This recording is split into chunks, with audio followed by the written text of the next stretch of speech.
Ladies and gentlemen, welcome back to the True Life Podcast. I hope everyone is having a wonderful day.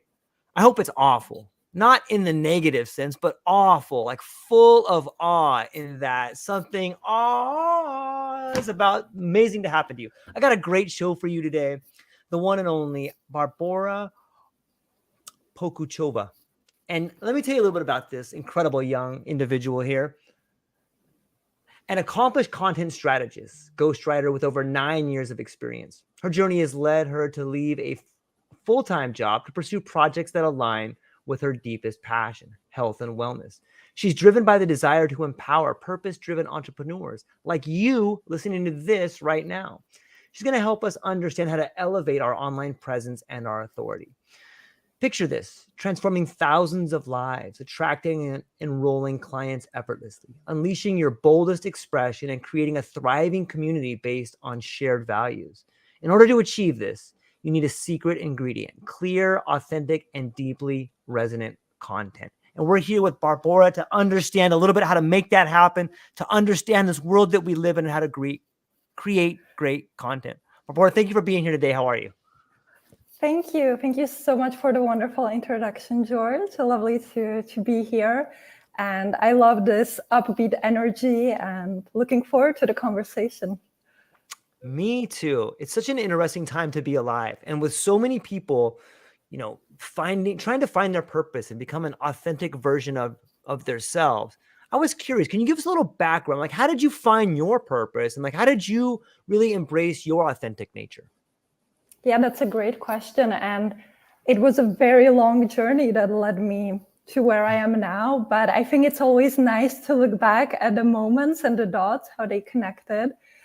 So yeah, I already as a child, I grew up in different countries all over the world.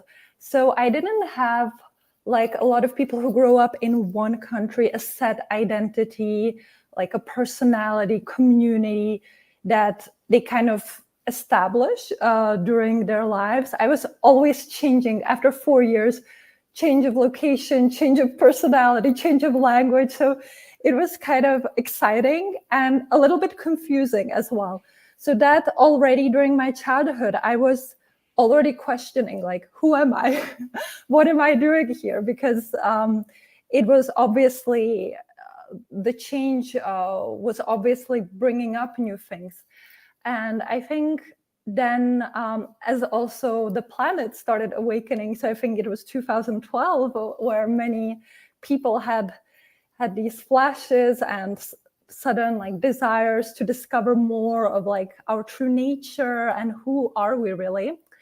That's when I started acting on it. I did more yoga, meditation, read more spiritual books. And it was kind of a lonely journey at that time because apart from my boyfriend who was on the similar wave, I did not know anyone else. But I still decided to pursue it because it meant a lot to me. And I felt like the life that I was living, working in a corporate job, was not fully aligned to me. And I always felt there is more. And funnily enough, I did a travel to the Pacific, to the Cook Islands, so not that far from Hawaii, where I discovered like the feeling of home. Like the Pacific holds something like these ancient Lemurian energies and so much wisdom and these ancient civilizations, and just the way of life seems so organic, and the community. And I was so fascinated by it. Like, how can we bring this back into our modern life? And so that led me at a certain point, I think it was 2019, I quit my full-time job. I was always working in marketing.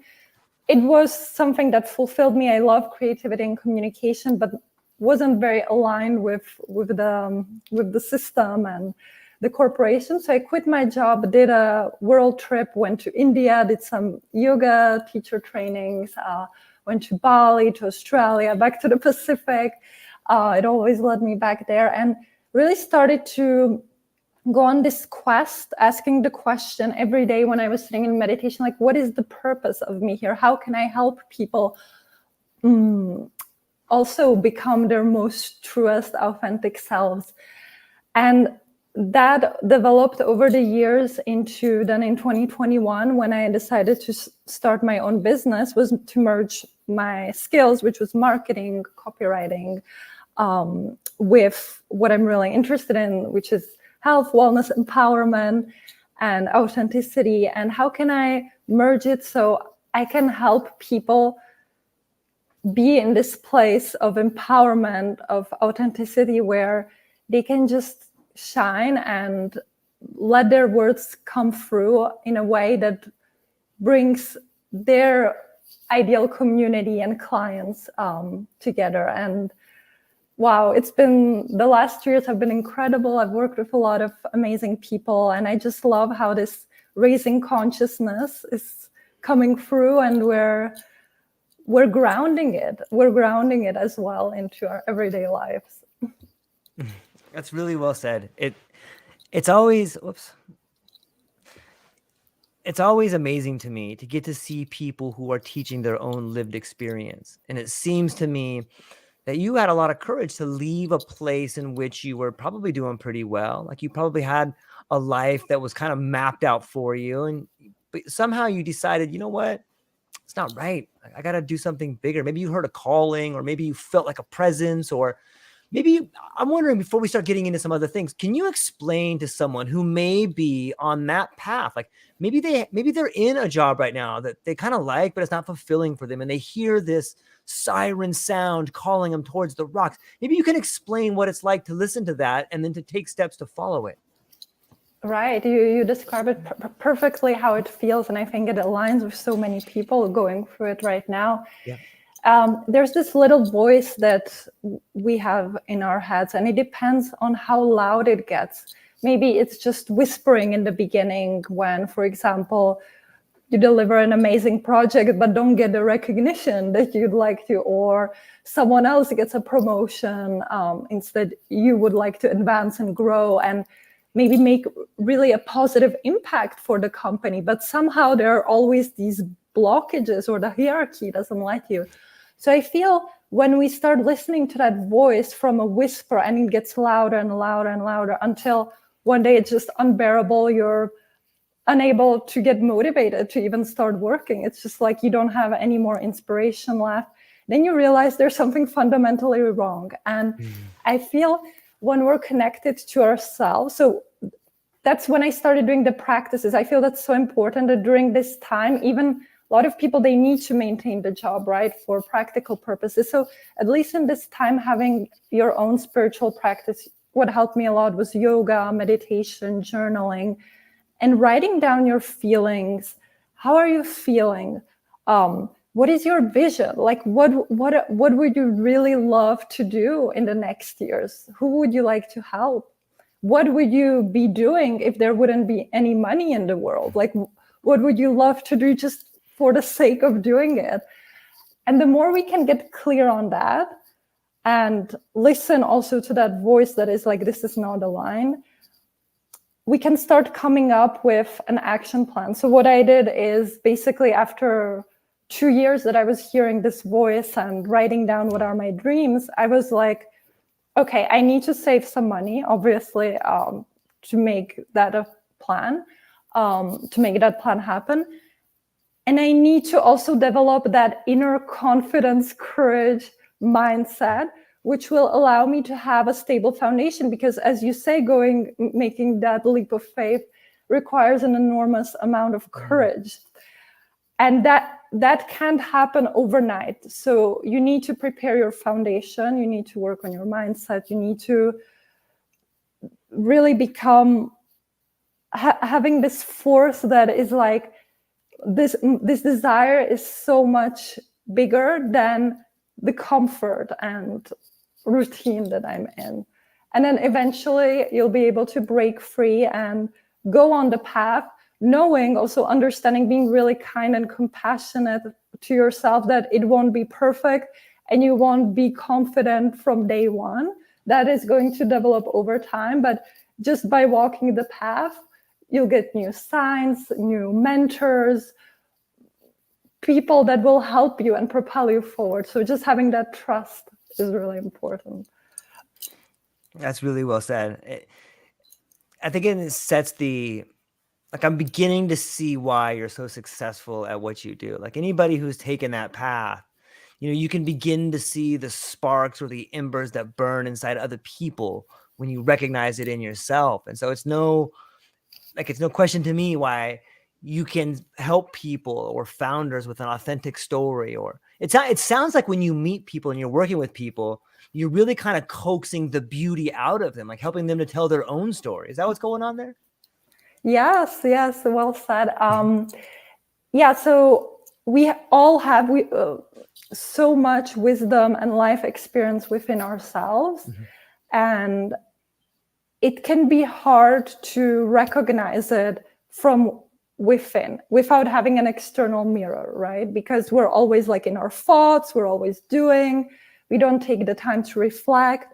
And for people who know that they want to make an impact, usually they also know they need to become more visible, because you can't make an impact if you're not, you know it very well, and you have worked years very hard and you have great visibility. So it is a process of becoming more visible, and then getting that help of like crystallizing what is within you into written or spoken word so people can connect with it. Because it can be easy to put things out there like, this is my experience, this is what I've done, but it's not easy to then connect it. Okay, so where are my readers, my listeners at? How will they connect with this? So I think having that external mirror is always helpful, and asking the right questions, as you know, that always brings out the deeper layers that are behind the words.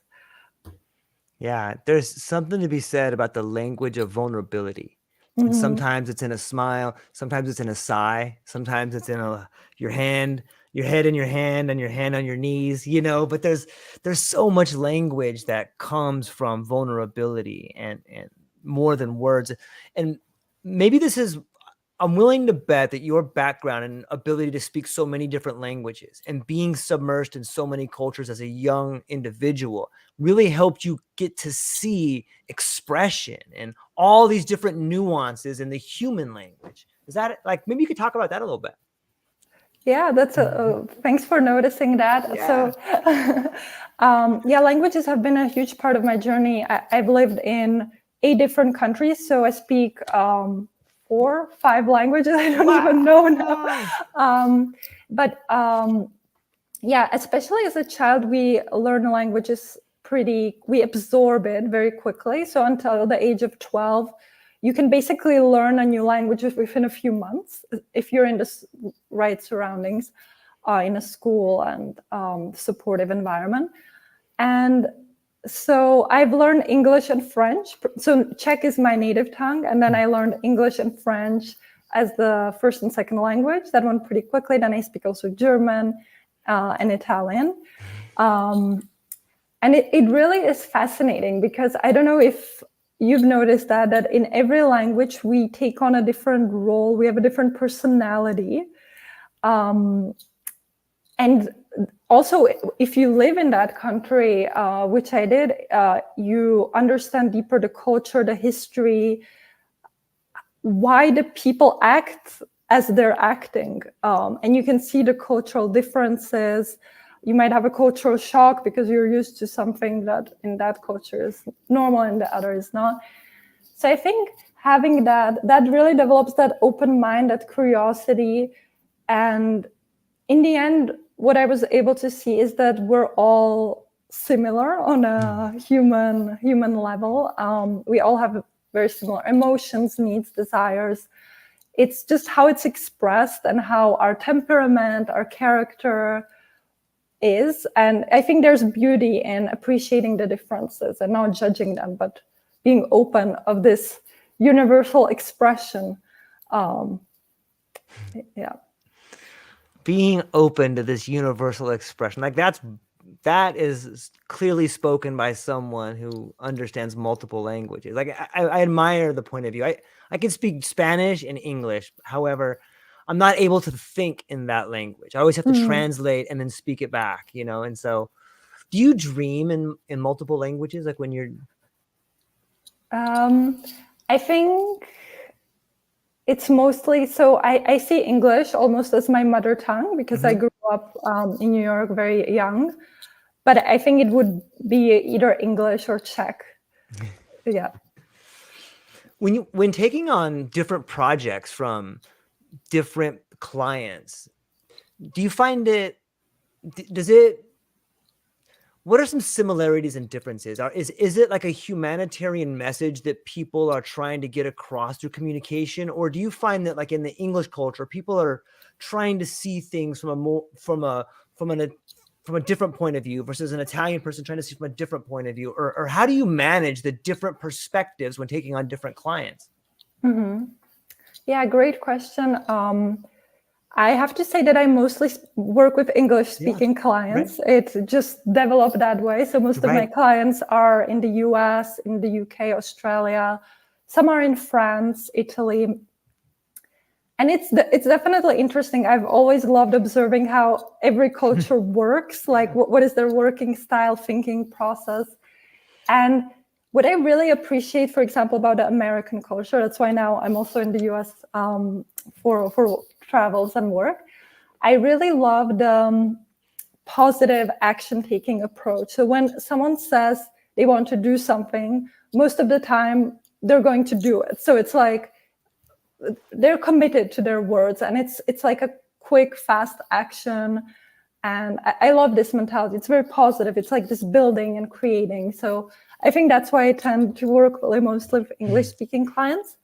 But at the same time, I also do appreciate that Latin, French, Italian approach, which is very focused on the relationship.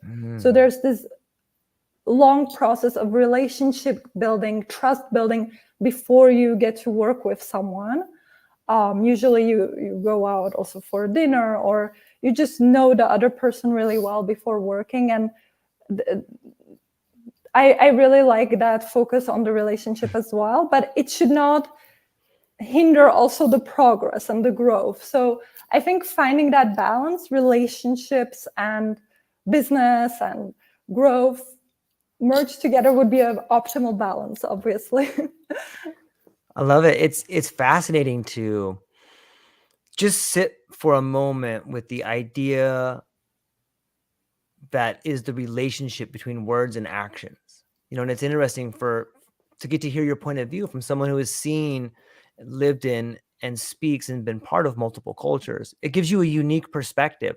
Oh, if these people are saying this, and they may not do it. These people may want a relationship first. So sometimes the same words can have exact, maybe not different, opposite meanings, but different meanings. And it's interesting to think about that when we have a community, when we're talking.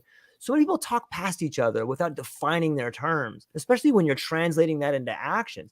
How do you overcome something like that, you think?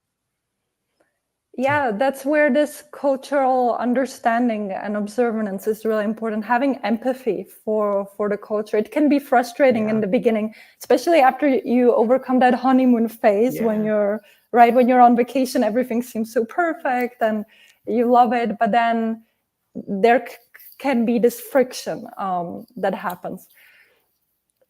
So I feel that having that detached mindset where you don't get too lost in what's happening or start judging people or having that criticism, it's really good to take that higher ego perspective and understand the culture. Like, for example, in Italy, people have been doing this for thousands and thousands of years since the Roman Empire. So, and have not, it has, a lot of the things have not changed since much. And it's a more traditional mentality. So understanding that, and at the same time appreciating what is good in their culture. When I'm traveling, I always miss the Italian food, or just how people still do handcrafted items, and there's this social cohesion. So I think like with every practice, developing gratitude for the culture, what it brings, is very important. Yeah, I love it. When you talk about the friction, I love the way you describe, like after the honeymoon phase and there's this friction. It's so often in that friction that we have these deep ideas about, like, okay, what does that person mean? What are they saying? Are they saying this? Are they saying that? And if you just grew up like I did in one area right there, it's really easy to not have to think about what they meant. And you get kind of tunnel vision sometimes. That's probably why your work stands out as much as it does, is because you've given deep contemplative thought about that friction because you've been in it so much. Yes, and it really does apply, especially if you're a thought leader, Right. public figure that's visible. It's so important to have that, not necessarily diplomatic. It is good to have Sure. a strong, polarizing opinion, stand for something, but at the same time have that understanding that we're all different, cultures are different, and as you say, not having that tunnel vision, like this is the only way and this is right and everything else is wrong. Being open, even if you're a recognized leader in your category, being open to feedback, like we don't know it all and we're always growing and evolving, right? And it's healthy to learn from others and to get coached by others and just learn at any age. What do you think? It's so true. I'm wondering, as someone like yourself who has an incredible background in language, are there some, it seems to me that sometimes we can get lost in translation, but there's certain things that kind of center us. And sometimes it's like spirituality, like, and it doesn't have to be like deep spirituality. It may be, but sometimes if we just talk about, impact versus imprint, like, it seems like a spiritual story imprints on us, even though it's impactful. But are there some certain types of stories or nuances, or are there certain sort of like things that we can do that reaches across all the different cultures? It seems like spirituality may be one, but I'm curious what you have to say and what you think about that. Yeah, that's a good point. That spirituality, in its sense, when we dissect the word, is spirit. And I think a lot of people, they might have connotation with religion and how it's been misused. But if we really just look at it from what the word means, from a pure perspective, letting go all the labels and attachments, because I think that's also healthy, is sometimes just let go of everything what we've learned and just look at concepts again.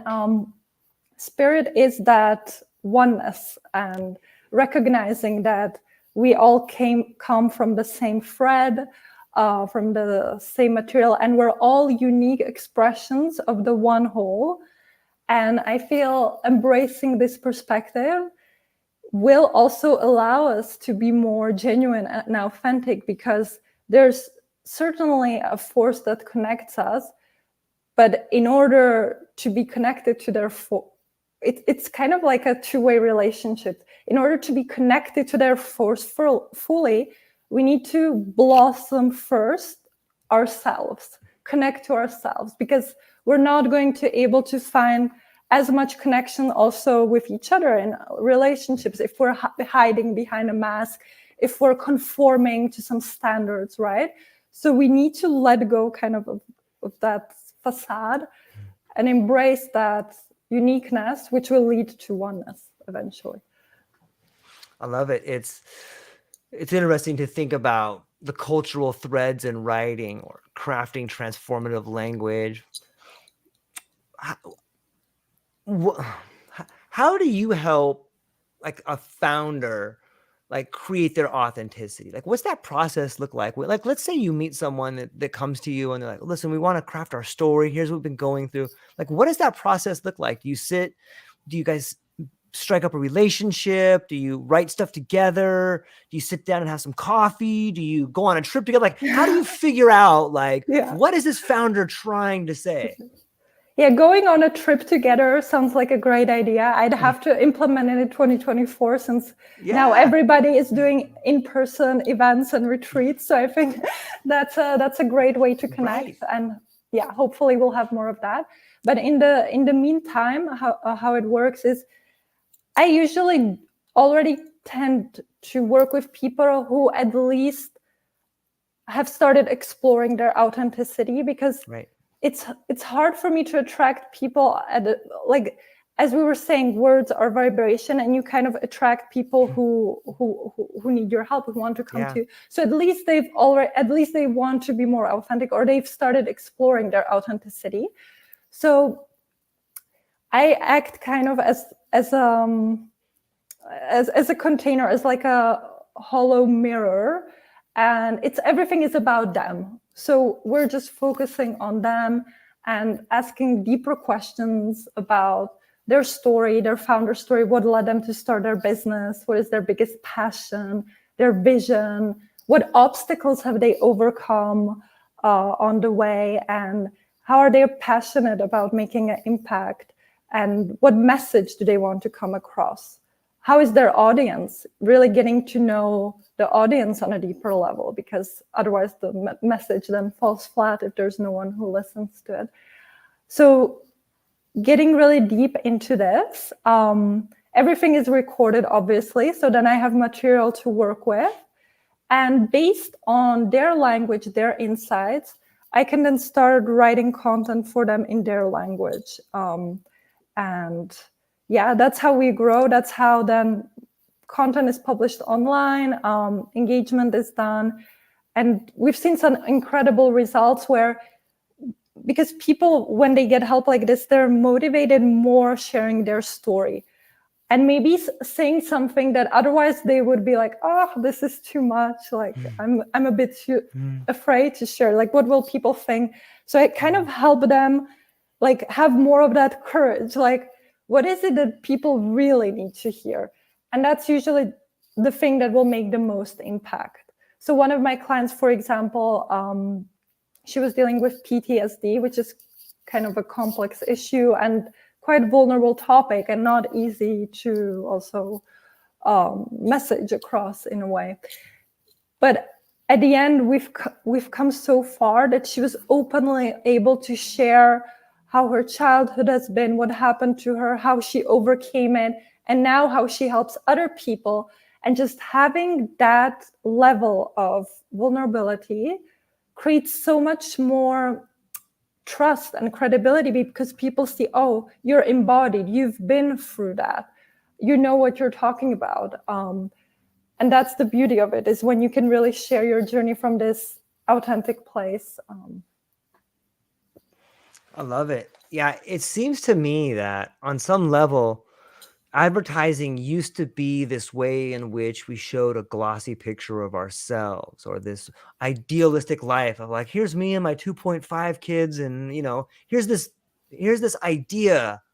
But now it seems that people have moved past the idea and we're at a more mature stage where we're like, that's not real. I want to see something that's real. I want to talk to somebody who's really been through it, because that's the person that can help me. The person that has the lived experience is the person that can help you, right? It sounds like you're really connecting with people's lived experience. Absolutely, yes, 100%. We're done with the masks and facade. We understand all these marketing and copywriting hacks. They're not effective anymore. Of course, there are still some principles like using emotions and persuasion, building authority, things that are legit. But overall, I feel things that will never get old is this creating this genuine empathy, like care for the person. Like, you really want to help them. You're not there just to sell them, and showing your transformation and how they will get the same transformation with you. Those are the strongest things that we work on, and they really do make an impact. Yeah. It seems to me there's another, I got to stop saying it seems to me. I can say that all the time. Okay, I'm working on that. I have noticed that in this new transition, there seems to be a model of building online. And you and I talking right now and talking about the way advertising is changing, or talking about the way messaging is changing, or the way we perceive one another, or the trip in itself. Is that something that you advise people to do in this day and age? It's like, let's build it online in front of everybody. Let's show them the mistakes. Let's show them the wins. Let's show them the losses. Is that something you see blossoming and something that you help people try to do? Or is that something that people should stay away from? No, 100%, absolutely. So that's all my work is centered around building a personal brand online, especially on LinkedIn. because LinkedIn has also transformed so much during the years from a CV professional stale platform where people were just resharing corporate articles to conscious people who are really here to make an impact in a professional way. That's why I also like it a little bit more than Instagram, because it is, I feel the standard here is a little bit higher. Me too. And absolutely. And I want to show people that you can 100% build a business online without having referrals.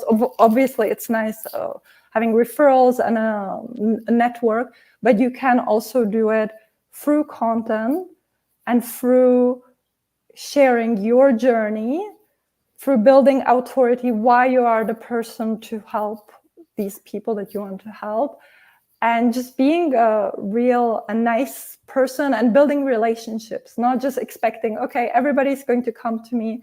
No, really going out there and finding your people and just having exchanges and seeing how you can help each other. I love it. My friend Lloyd Lobo says relationships are the new currency.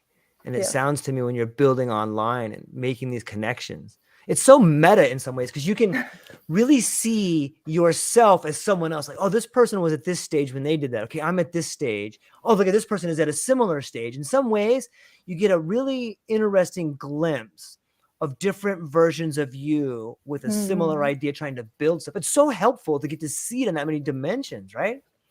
Right. And it's really interesting how you can attract also your kind of soul family, like people who are very on a soul aligned level, much more than even in real life. I find it nowadays, like especially in the past year, I found it so magical even how when you put out regular content, how you attract people that probably knew in past lifetimes, or you were doing business with in different stages. And those are the most impactful relationships I find, because then you're kind of a puzzle piece. You can help each other out, where one strength is, the other is weakness, and vice versa. Or as you say, there are people who are maybe 3 years not behind you, but are trying to get where you are, and you can help them with the skills. And it's so rewarding to get to be in that spot where you're like, oh, I can totally help this person. You know what? Hey, I got stuck right here. And in some ways, like that is the ultimate test of knowledge. Do you think you know something? Okay, show someone else how to do it. Yes. That's like the test to know that you really know how to do it. You may think you know how to do it, but as soon as you can help someone else get past a spot you were stuck in, it's like, oh, I do know that. It's so rewarding.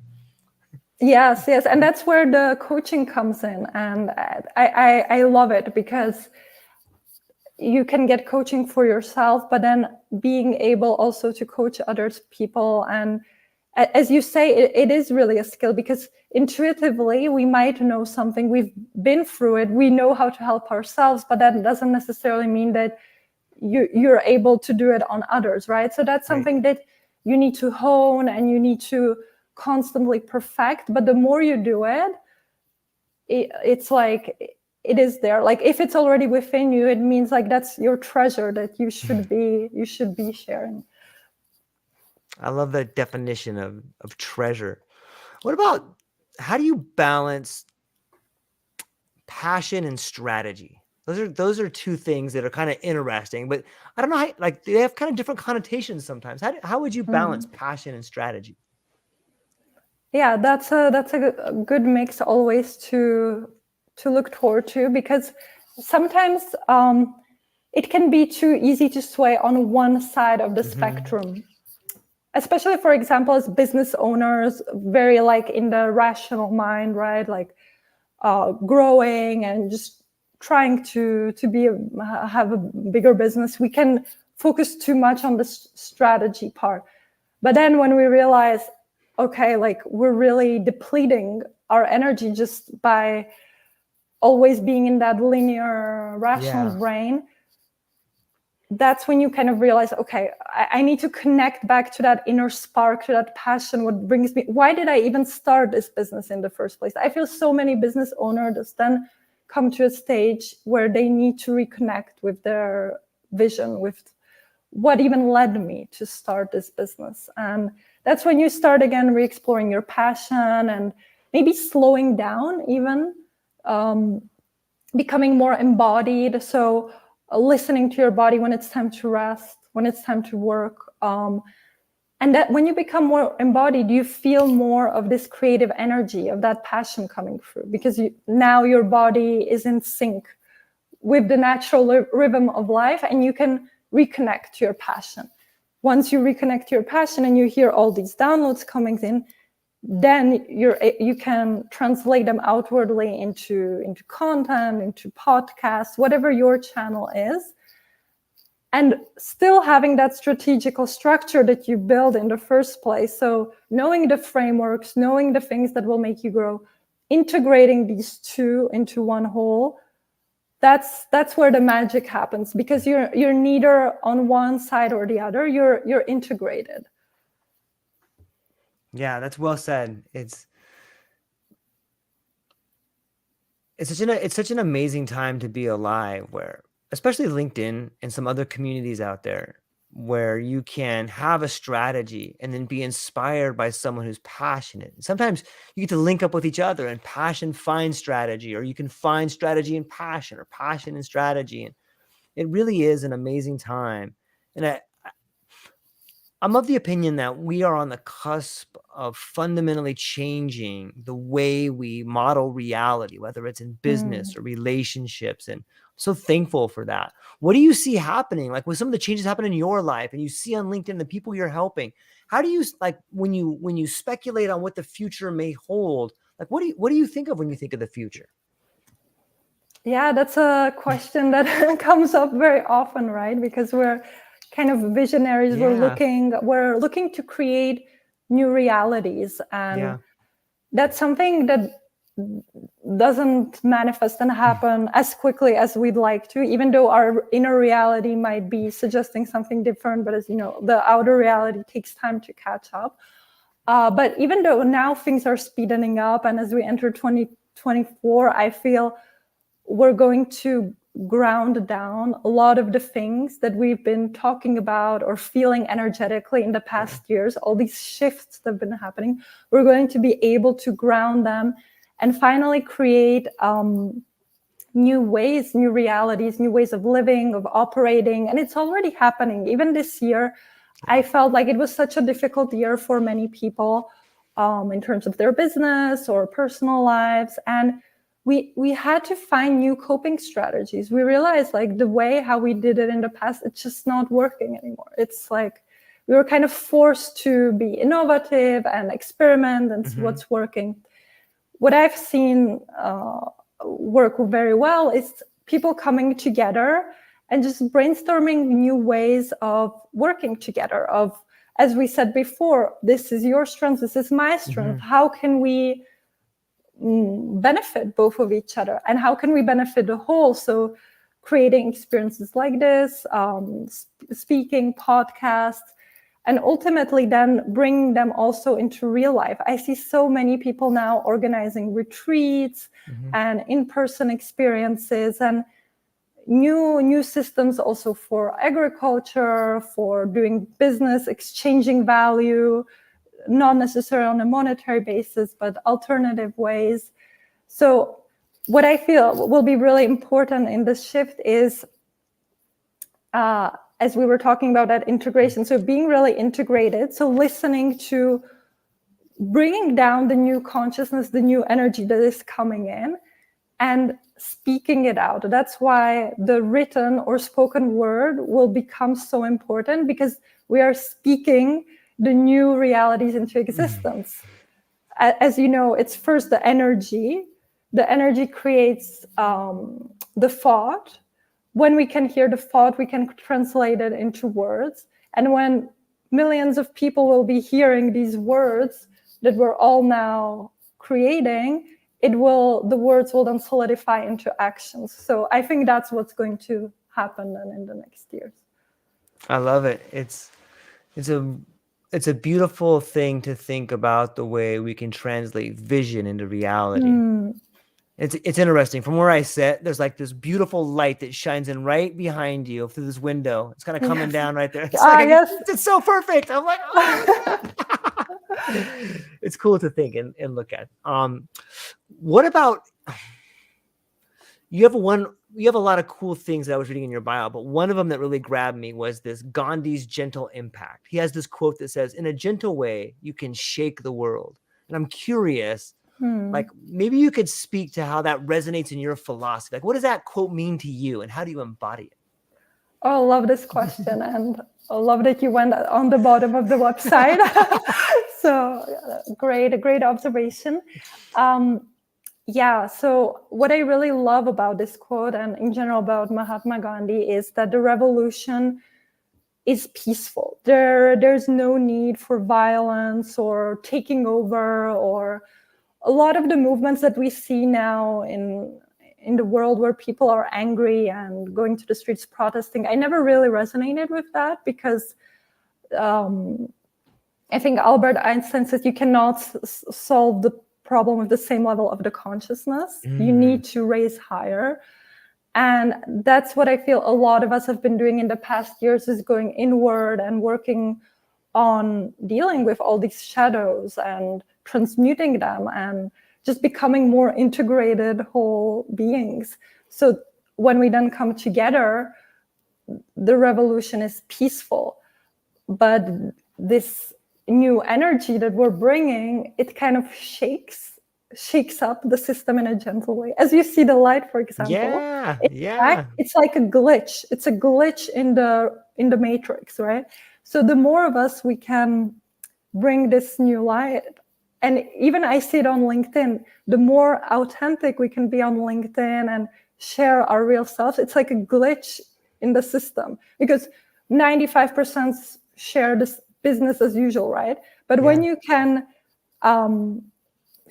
share this new consciousness, your authentic self, it glitches, and that's when you gently start shaking up.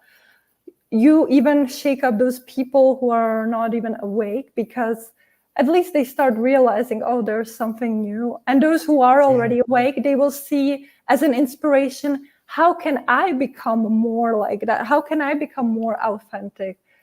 And it's just beautiful because you can really see the ripple effect of people stepping more into their power. Yeah, it's like the stone in the quiet pond, right? Like you throw it in and it just ripples out, and all of a sudden all this change begins to happen. And I love the way you spoke that into existence. And it does seem to me that right now there's such a people are really trying to get your attention through violence or extreme forms of something. But if you just ignore, like on some level, if you can not give that your energy or your full attention, it kind of falls by the wayside on some level. Like I'm not going to pay attention to that. Like if you're sad about something, there's a group of people that you can go and you can be sad with and try to do something about, or you can give your attention to this over here and try to build something new. And those things kind of fall away if you just don't feed them. If you don't feed into that, and it makes the people that you would want to be upset about, like what could be possibly worse for someone that wants attention is to give them no attention, right? Like that's how you get rid of the people that are desperately looking, look at me, just don't pay any attention.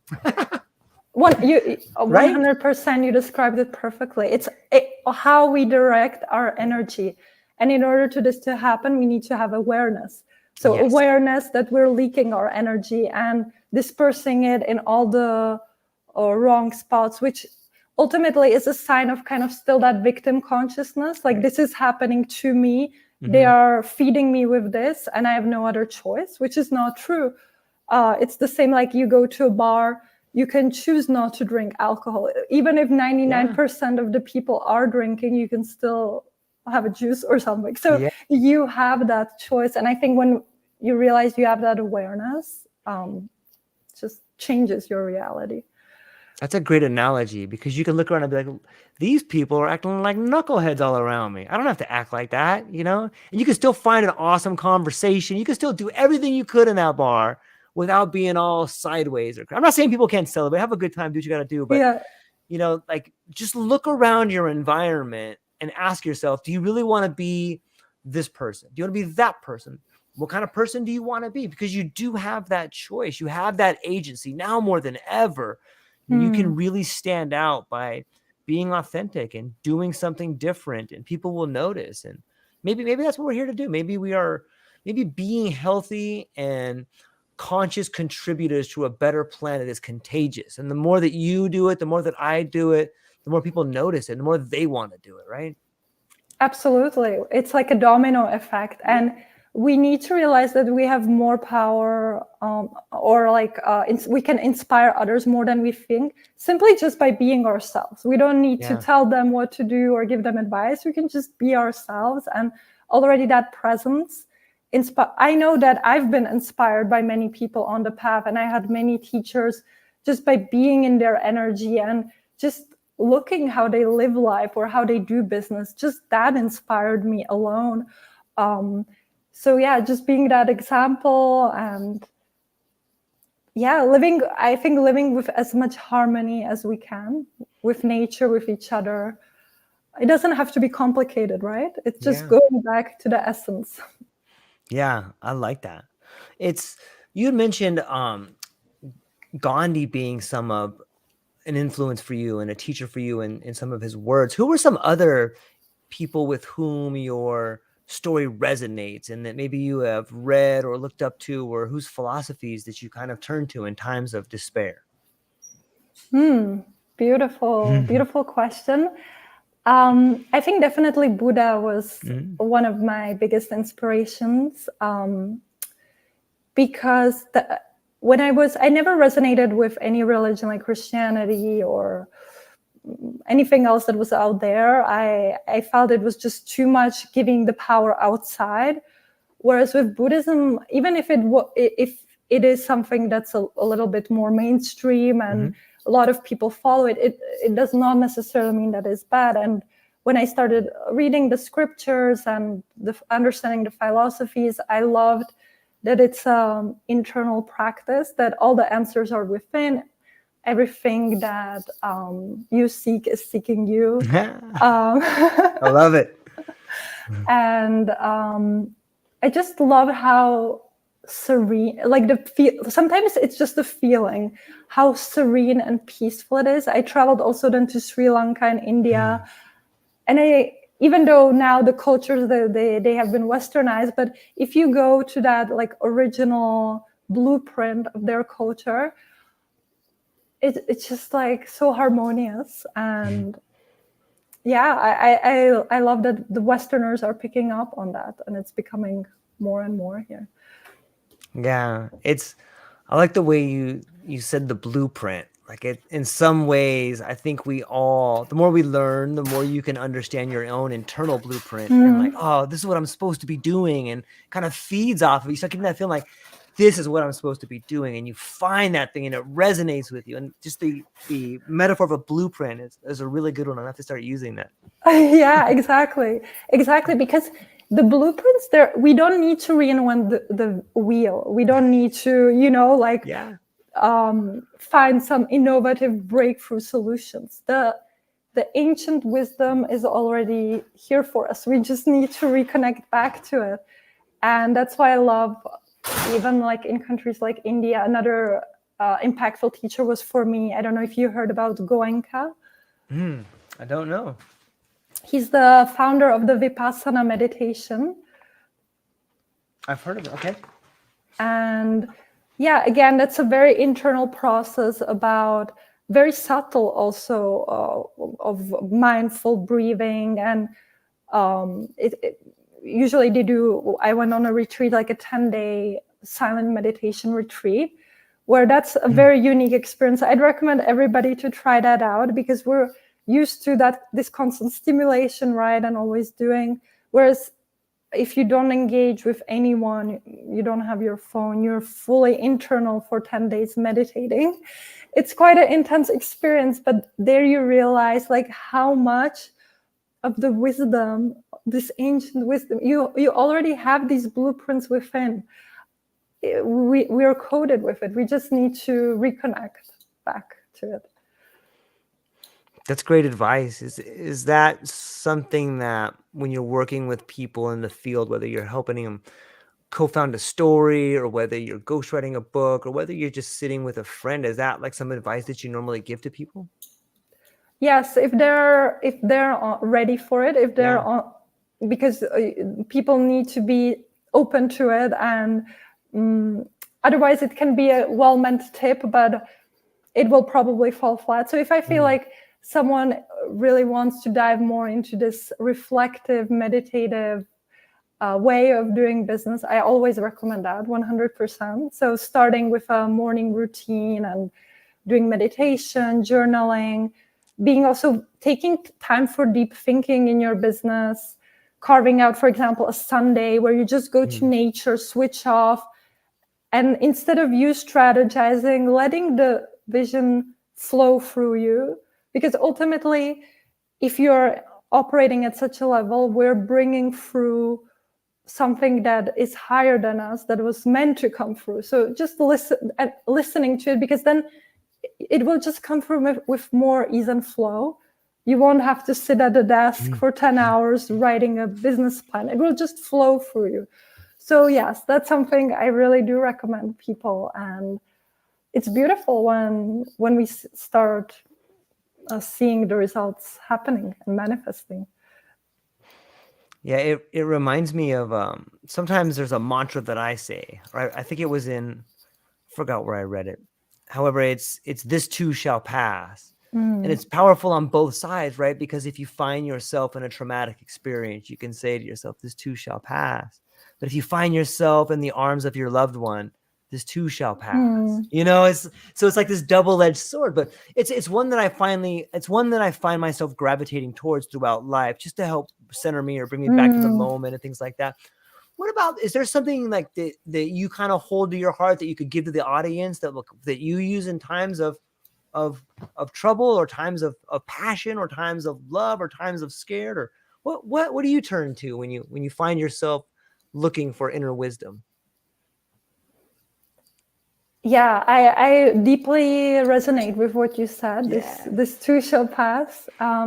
Understanding basically how the world, understanding the universal laws. I think when we can get that higher perspective, that we'll never have a feeling of highs, as we'll never have just feelings of low. So understanding that rhythm of life, and that when we're in a low, it is here for a reason. And instead of trying to control it and being frustrated about it, that creates a feeling of resistance. Instead, if we can learn how to surrender to it, like when you surrender into a water, you fall back flat, for example, on a water, you start floating. Instead, if you start like shaking and moving, it won't get you that quickly through that phase. So if you can just surrender, be okay with it, accept it, and get the lessons, because ultimately every low holds some lessons, and probably you'll also become a more compassionate person, and you'll empathetic and be able to help people who will be going through it. So maybe that's I always think when people are going through a lot of hardships in their life, it's always there for a purpose. Maybe they are supposed to help a lot of people afterwards, or their mission is just so big they have to go through all of this. Yeah, that's a wonderful way to look at it, and I agree. So many people that I've spoken with, and I'm sure people listening to this, and when you go through tough times, I like to think that the reason is there's a force bigger than you can imagine, and it's pushing you through this because it wants you to come out the other side and help other people through it, right? Exactly. Yeah. Yes. Because if you think about it, even like if we look at it from a rational way now, because I like to mold both approaches. Okay. There was, for example, that wave of awakening that started in 2012. It was not everyone at once. Because if it would be everyone at once, it would be just a huge chaos, and we wouldn't have anyone who would guide us. We'd all be going through it. So if we look at it, it was just people that is growing in number nowadays. They had to go through their evolution, no matter how slow it was at that time. Now I feel everything is just quicker. these people now are able to assist now millions, billions of other people who will be awakening. So as we said, yeah, there's always a deeper meaning behind it. Yeah. It's so true. And just like that, Barbara, it's been an hour like that. We don't, you see what I'm saying? When good conversations happen, they happen so fast. Before I let you go, maybe you could tell people where they can find you, what you have coming up, what you're excited about. If they want to work with you, how do they get a hold of you? Yeah, so if you're keen to have a conversation or explore more, you can always look me up on LinkedIn under my name. And I do post regular content. So if you're interested in learning more, you can always follow me there. And yeah, I'd be happy to get in touch. And you have an amazing website too, where people can go and find out like some of the things. Can you give the name of that? Yeah, so it's Barborel with 2 L and E in the end.com. Nice. I recommend everybody go check her out on LinkedIn, check out the website, read some of the testimonials, reach out to her. All you've gotten to hear today is but a sliver of how wonderful her insight is into helping people, and her unique ability to move between cultures and languages really helps her identify different parts of you or your story that you may not have seen yourself. And as you can see by the light coming in behind her, she brings light wherever she goes. So thank you so much. And thank you that's so all we much. got for today.